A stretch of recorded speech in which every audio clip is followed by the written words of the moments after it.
آج عید الفطر کا عظیم دن ہے۔ اللہ تعالیٰ تمام مسلمانوں کو خوشی و مسرت نصیب فرمائے۔ اللہ رب العزت قرآن مقدس میں ارشاد فرماتا ہے، یا ایھا الذین آمنوا لا یسخر قوم من قوم عسیٰ ان یکونوا خیرا منہم۔ اے ایمان والو، تم مذاق نہ بناؤ کسی قوم کا۔ ہو سکتا ہے جس قوم کا، جس گروپ کا، جس گروہ کا، جن افراد کا تم مذاق بناتے ہو،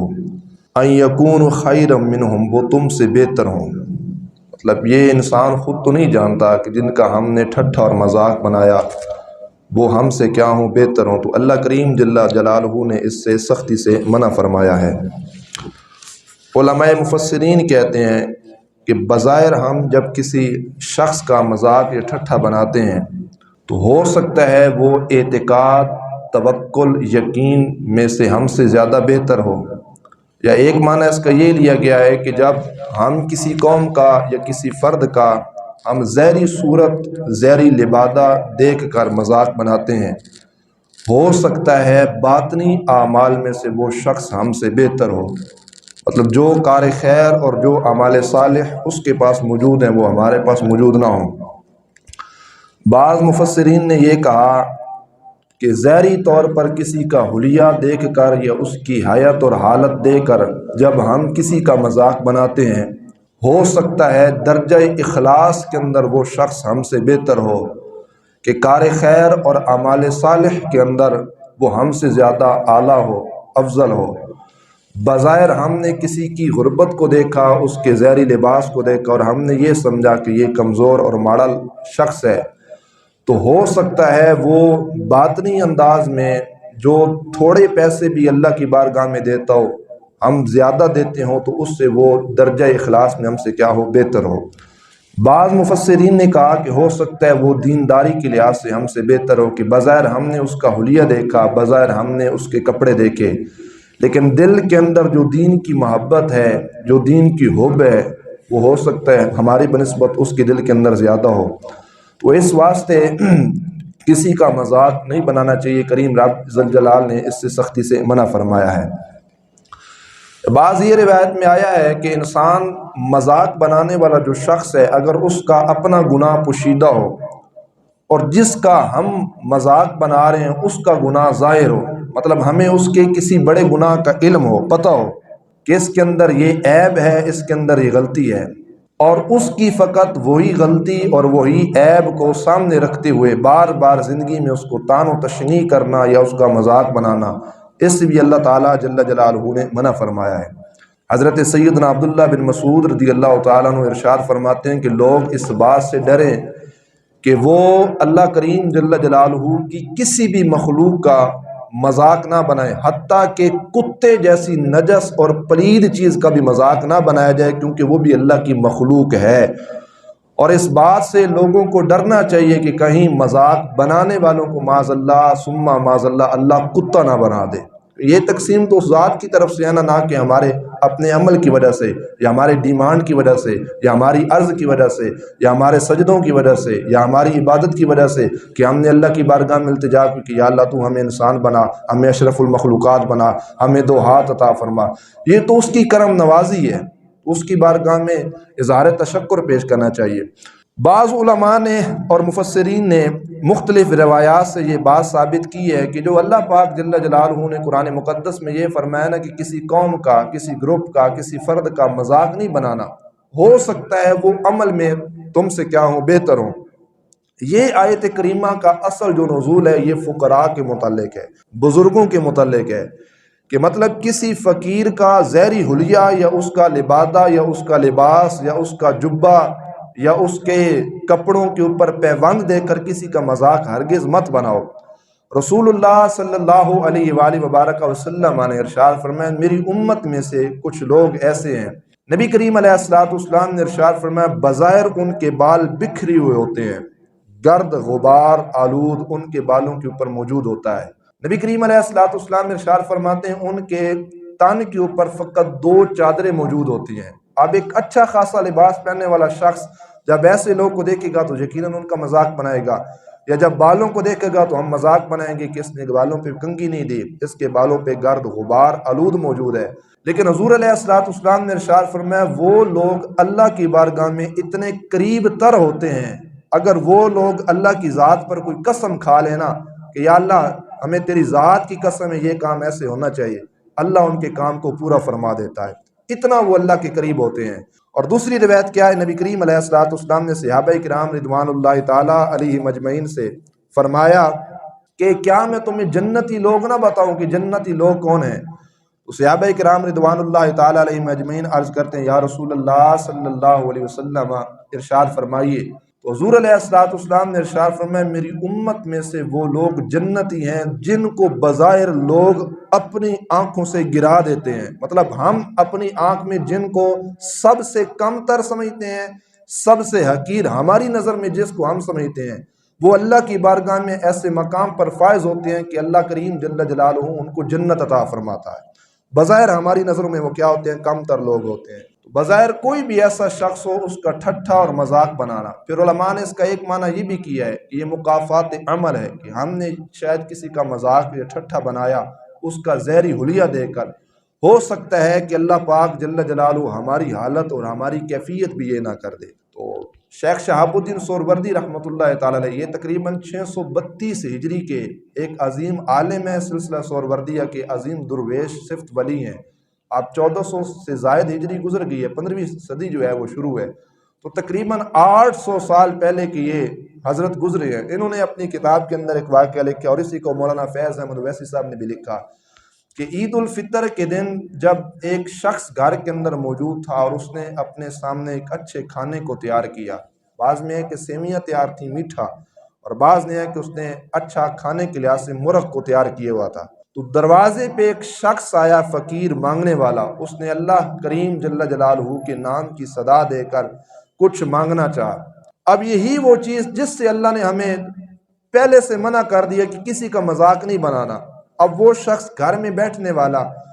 اس نے کیا کیا؟ مذاق بنایا۔ اس نے کہا اللہ کی مخلوق کی عجب کیفیت ہے کہ یہ عید الفطر کے دن بھی لوگوں سے بھیک مانگ رہے ہیں، عید الفطر کے دن بھی ان لوگوں کو آرام نہیں آتا۔ جب ٹھٹھا اور مذاق بنایا گیا، اس شخص نے اپنی بیوی سے کہا کہ اس کو دھکے دے کر گھر سے باہر نکالو۔ بھکاری تھا، سائل تھا، مانگنے والا تھا، وہ چلا گیا۔ بہت مقدس دن تھا عید الفطر کا، اور ہر شخص کے دل سے نکلنے والی آہ اللہ کی بارگاہ میں ضرور پہنچتی ہے۔ تو وہ شخص جیسے ہی دھکا دے کر اس کو نکالا گیا، وہ باہر گیا، تو اللہ رب العزت جل جلالہ نے اس امیر اور متکبر شخص کی زندگی کے ایام کو تبدیل فرما دیا۔ اللہ نے اس کی شان و شوکت کو، اس کی عزت کو، اس کے وقار کو، اس کے مرتبے کو، اس کی دولت کو ختم کرنا شروع کر دیا۔ 1 سال نہیں گزرا کہ وہ شخص جو لذیذ کھانوں میں مصروف عمل تھا، جیسے ہی ایام بدلے، اللہ بھی فرماتے ہیں نا کہ ہم دنوں کو پھیرتے رہتے ہیں، جیسے ہی دن بدلے تو وہ شخص کیا ہو گیا؟ لاچار ہو گیا، خود غریب ہو گیا، اور اگلے سال مکافات عمل ایسا ہو کہ وہ خود شخص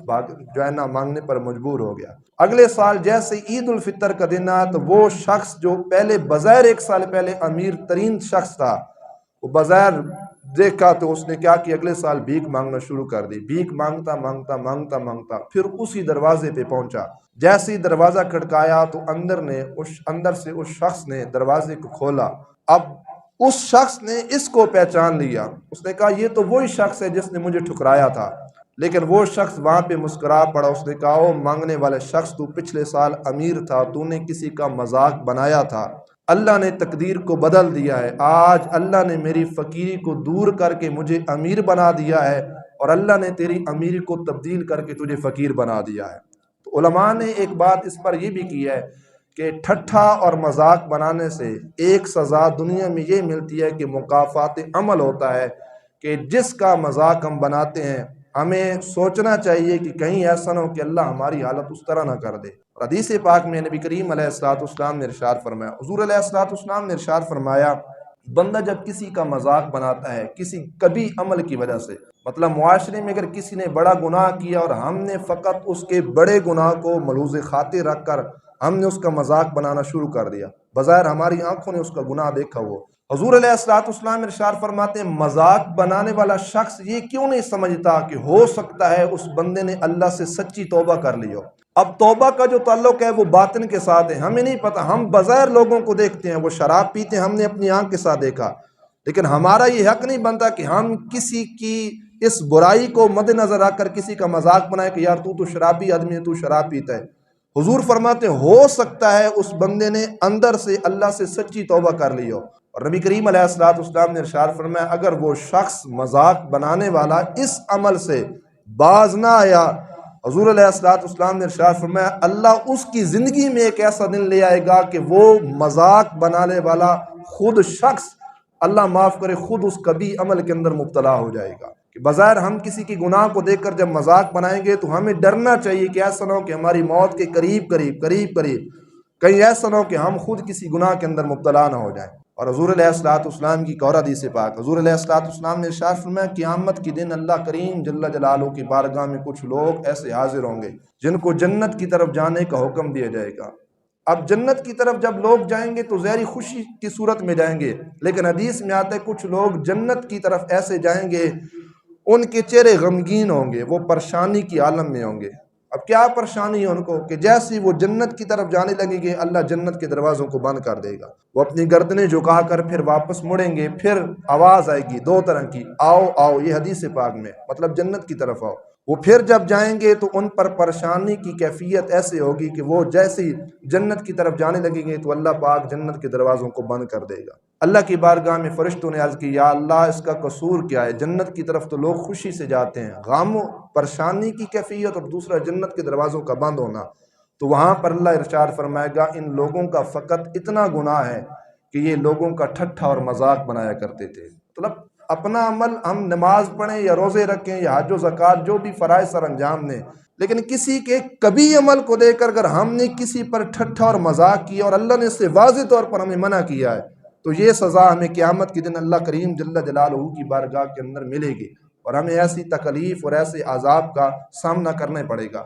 اس واسطے اگر ہم چاہتے ہیں ہمارے اپنے عمل کے اندر ایک نور پیدا ہو اور ہمارا ایک اپنا عمل کامل اور اکمل ہو، کوئی گناہ کرے یا جیسا کام کرے، ہم نے کسی کا مذاق نہیں بنانا، کسی کا ہم نے ٹھٹھا نہیں بنانا۔ اللہ اکبر۔ پھر بالخصوص دوسرے حوالے سے دیکھا جائے مفسرین نے یہاں پر یہ بات ذکر کی کہ اس سے مراد یا تو وہ لوگ ہیں جو بزرگی کی کیفیت میں پہنچ جائیں، بابے بن جائیں، بزرگ بن جائیں۔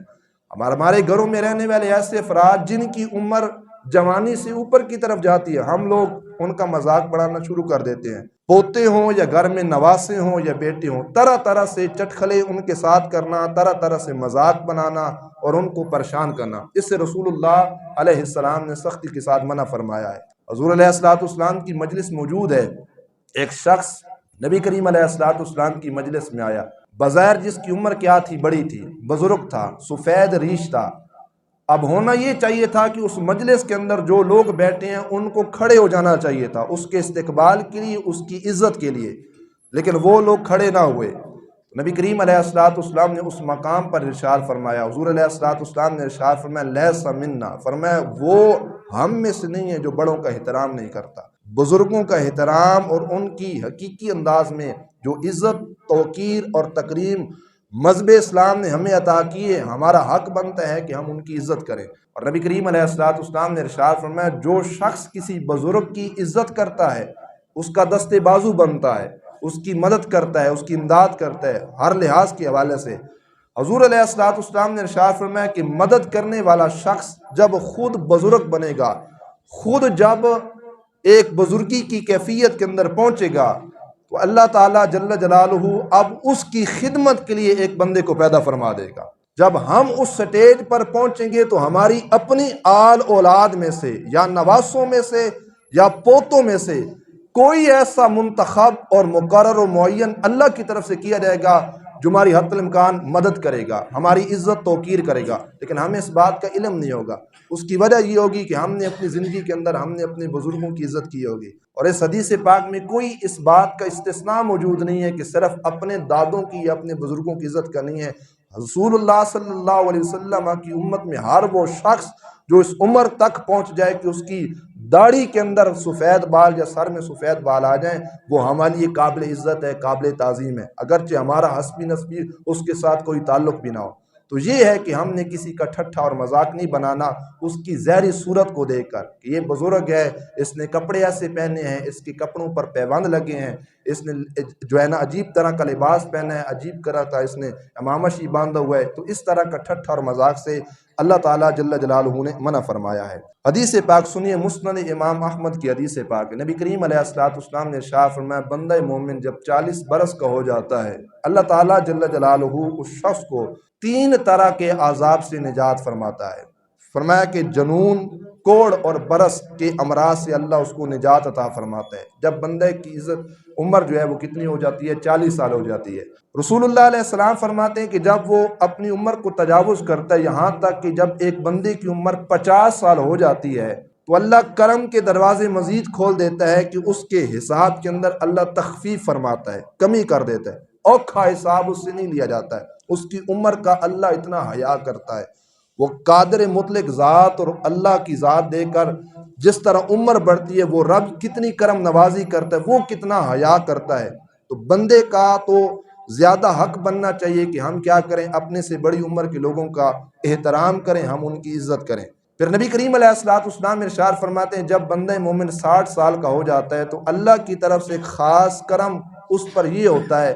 کہ اللہ اس کو اپنی بارگاہ میں جھکنے کی توفیق عطا فرماتا ہے کہ وہ زندگی کے جو لمحات وہ گناہوں میں گزار چکا وہ گزر گئے۔ 60 سال تک جب پہنچتا ہے تو اس کا لگاؤ اللہ کی طرف، مساجد کی طرف، نیکی کی طرف، خیر کی طرف، عمل صالح کی طرف اس کا قلبی رجحان شروع ہو جاتا ہے، یہاں تک کہ اللہ اس کو اپنی بارگاہ میں جھکنا نصیب فرماتا ہے۔ اور یہ اللہ کی بارگاہ میں جو جھکنا ہے یہ بھی اس کی توفیق سے ہے، وگرنہ کوئی شخص اپنی محنت یا طاقت سے اس کی بارگاہ میں نہیں جھک سکتا، چاہے ٹل لگا لے، جتنی مرضی کوشش کر لے،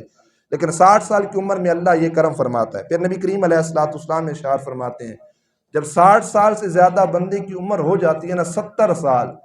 تو نبی کریم علیہ السلام نے ارشاد فرمایا کہ پھر آسمانوں والے اس بندے سے پیار کرنا شروع کر دیتے ہیں۔ اب زمین والے بظاہر نہیں کرتے، ہم اس کا مذاق بناتے ہیں اس کی عمر کا تقاضا دے کر،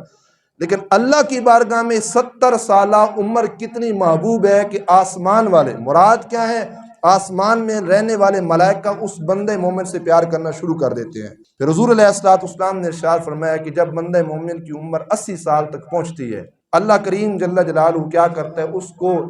نیکی کے کاموں میں استقامت نصیب فرماتا ہے، وہ ثابت قدمی اللہ اس کو نصیب فرماتا ہے۔ پھر حضور علیہ السلام نے ارشاد فرمایا کہ یہاں تک کہ جب اس کی عمر 90 سال تک پہنچ جاتی ہے تو اللہ اس کی زندگی کے اکثر گناہوں کو معاف فرما دیتا ہے، اور یہاں تک کہ اس کا جو مقام گھر والوں میں ہوتا ہے وہ اس حیثیت اور کیفیت میں ہوتا ہے کہ وہ بعض ایسے لوگ جو گھر میں سے اس بزرگ کی خدمت کرتے ہیں، اللہ قیامت کے دن وہ اس کو یہ شان دے گا کہ وہ ان کی سفارش کرے گا، اللہ کی بارگاہ میں بول بول کے عرض کرے گا کہ یا اللہ 90 سال کی عمر میں گھر میں فلاں فلاں شخص نے میری عزت کی تھی، فلاں فلاں شخص نے میری مدد کی تھی۔ تو یہ اللہ کی بارگاہ میں وہ کیا کرے گا، التجا کرے گا۔ تو قرآن مقدس میں جو منع کیا گیا کہ کسی کا ٹھٹھا اور مذاق نہ بناؤ، اس کا ایک معنی یہ ہے کہ معاشرے کے اندر ایسا طبقہ جو عالم بزرگی میں پہنچ جائے یا ان کے بال سفید ہو جائیں، کسی لحاظ سے ان کا ٹھٹھا بنانا، ان کا مذاق بنانا، یہ شریعت اسلامی اس بات کو قبول نہیں کرتی۔ پھر نبی کریم علیہ السلام نے ارشاد فرمایا، تسبیح، تحمید، تحلیل، تکبیر یہ ہر کوئی اللہ کی کرتا ہے، ہر شخص تسبیحات پڑھتا ہے، ہر شخص اللہ کا ذکر کرتا ہے، لیکن رسول اللہ علیہ السلام فرماتے ہیں اللہ کریم جل جلالہ کی بارگاہ میں سب سے افضل ترین جو تسبیح ہے، تحلیل ہے، کبریائی ہے، وہ ان لوگوں کی ہے جو اپنی عمر کے بڑھاپے کی صورت میں چلے جاتے ہیں۔ اس صورت میں جو وہ لوگ اللہ کی حمد اور اس کی ثنا اور اس کی توصیف کو بیان کرتے ہیں، اس جیسی توصیف، اس جیسی حمد و ثنا کوئی دوسرا شخص ادا نہیں کر سکتا۔ اب بظاہر ہم کسی کو ایسی کیفیت میں دیکھیں نا تو ہم اس کا مذاق بنانا شروع کر دیں، ہم کہیں یار یہ اللہ کا نام لیتا اس کو نام لینا نہیں آتا، یہ تسبیح ایسے پھیرتا اس کو تسبیح پھیرنے نہیں آتی، یہ نماز پڑھتا اس کی زبان توتلی ہے اس کو نماز پڑھنے نہیں آتی، اس کے مخارج درست نہیں ہیں، تو طرح طرح سے، حالانکہ زبان کے لحاظ سے ایک عذر اس کے پاس موجود ہے کہ جس طرح زبان کا صحیح استعمال ہے وہ تلفظ ادا نہیں کر سکتا، وہ اپنے طور پر بیچارہ کوشش کرتا ہے گھر بیٹھے یا راستے پہ چلتے پھرتے وہ اللہ کا نام لیتا رہتا ہے، اس کی تسبیح کو بیان کرتا رہتا ہے، اس کا ذکر کرتا رہتا ہے، لیکن معاشرے میں ایک عظیم عبادت اس کو بھی ہم نہیں چھوڑتے، ہم کہتے ہیں یہ عجیب انسان ہے، یہ اللہ کا ذکر صحیح انداز میں ادا نہیں کر رہا۔ تو اس سے بھی رسول اللہ علیہ السلام نے منع کیا ہے کہ جس انداز میں اس کی تسبیح، تعلیل اور کبریائی اور اللہ کی حمد و ثنا وہ بزرگی کی کیفیت میں بیان کرتا ہے، اس جیسی کوئی دوسرا شخص بیان نہیں کر سکتا۔ تو اس کا ایک معنی یہ کیا گیا ہے۔ پھر نبی کریم علیہ السلام نے ارشاد فرمایا، یہ جو قرآن پاک میں منع کیا گیا نا کسی کا ٹھٹھا اور مذاق نہ بناؤ، ایک معنی اس کا یہ کیا گیا ہے کہ اس امت میں سب سے کمزور لوگ جن کو فقراء کہا جاتا ہے، اس سے وہ لوگ مراد ہیں، کبھی بھی ان کا ٹھٹھا نہ بنایا جائے، کبھی بھی ان کا مذاق نہ بنایا جائے۔ رسول اللہ علیہ السلام کی حدیث پاک ہے، سرکار مدینہ علیہ السلام فرماتے ہیں کہ یہ بات ہمیشہ یاد رکھو، کمزور لوگوں اور بزرگوں کے توسل سے اللہ تعالیٰ تمہیں رزق عطا فرماتا ہے۔ ہم کماتے ہیں نا، گھر میں رہنے والے جوان، تو ہم اپنی کمائی پہ اتراتے ہیں، فخر کرتے ہیں، ناز کرتے ہیں، ہمیں یہ پتہ نہیں ہوتا کہ جو چارپائی پہ بابا اللہ کی حمد و ثنا بیان کر رہا ہے، یہ سارا اسی کا توسل ہے، اس کی دعاؤں کا اثر ہے، جس کی بدولت اللہ نے آج ہمیں کاروبار عطا کیا ہے۔ اور دوسری حدیث میں نبی کریم علیہ السلام نے ارشاد فرمایا، بزرگوں کا کبھی مذاق مت بناؤ۔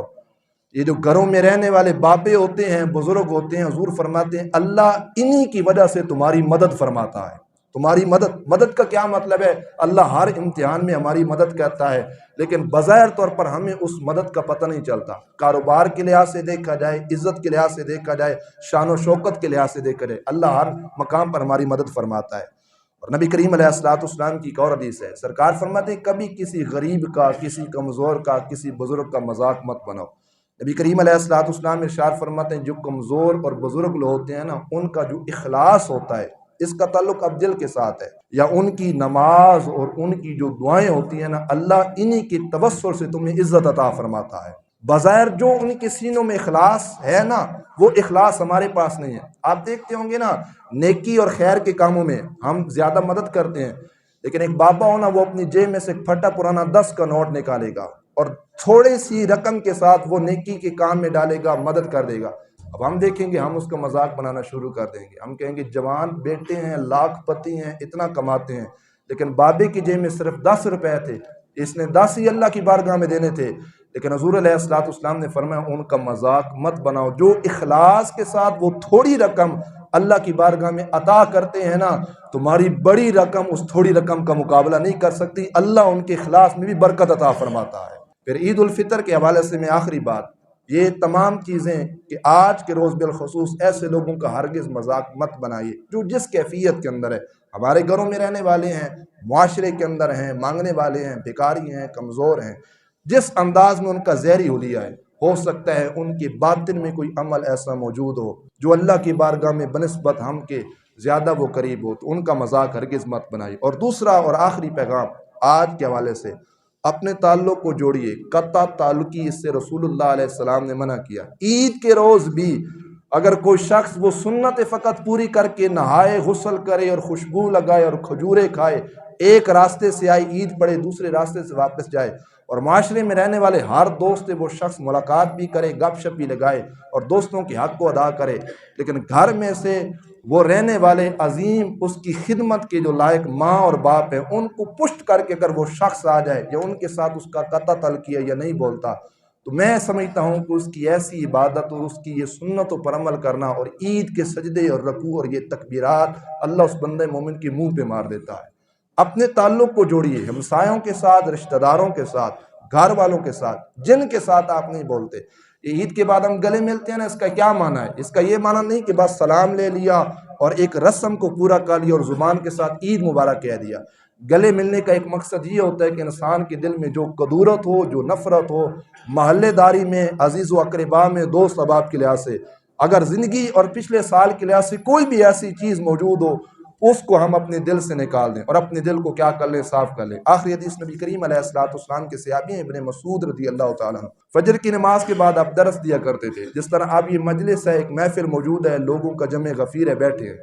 تو سرکار ابن مسعود رضی اللہ تعالیٰ عنہ نے تاکیداً ارشاد فرمایا 3 دفعہ، آپ نے فرمایا ہماری مجلس میں سے وہ شخص اٹھ جائے جس نے لوگوں کے ساتھ تعلق کو ختم کیا ہے، قطع تعلقی کی ہے۔ اب کوئی نہیں اٹھا، مجمع میں اعلان ہو جائے کہ فلاں گناہ والا شخص کھڑا ہو جائے تو شاید شرم کے مارے کوئی بھی نہیں اٹھتا، لیکن ابن مسعود نے 3 دفعہ کہا، فرمایا میں اللہ کی قسم دے کر کہتا ہوں اس مجمع میں کوئی بھی شخص ایسا ہے جس نے اپنے تعلقات کو ختم کیا ہے لوگوں کے ساتھ، وہ اٹھ جائے۔ ایک شخص جو ہے نا وہ اٹھ کھڑا ہوا، پوچھا ابن مسعود آپ نے یہ بات کیوں کی؟ حضرت ابن مسعود رضی اللہ تعالیٰ عنہ آپ ارشاد فرماتے ہیں کہ مجلس کے اختتام پر جو دعا اللہ کی بارگاہ میں کی جاتی ہے وہ اللہ کی بارگاہ میں پہنچتی ہے،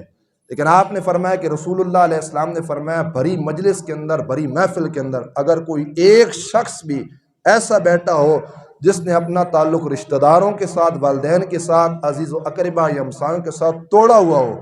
اللہ اس کی نحوست کی وجہ سے آسمان کے دروازے بند کر دیتا ہے۔ اس ایک بندے کی نحوست کی وجہ سے اللہ پوری مجلس کی دعا اپنی بارگاہ کے اندر قبول نہیں کرتا۔ تو لہٰذا یہ ایک عید کا ایک معنی ہے کہ ہم اپنے دل کو صاف کر دیں، زندگی کا کوئی پتہ نہیں ہے۔ اللہ عمل کی توفیق نصیب فرمائے، اللہ عالم اسلام کو خوشیاں نصیب فرمائے۔ وآخر دعوانا ان الحمد للہ تعالی رب العالمین۔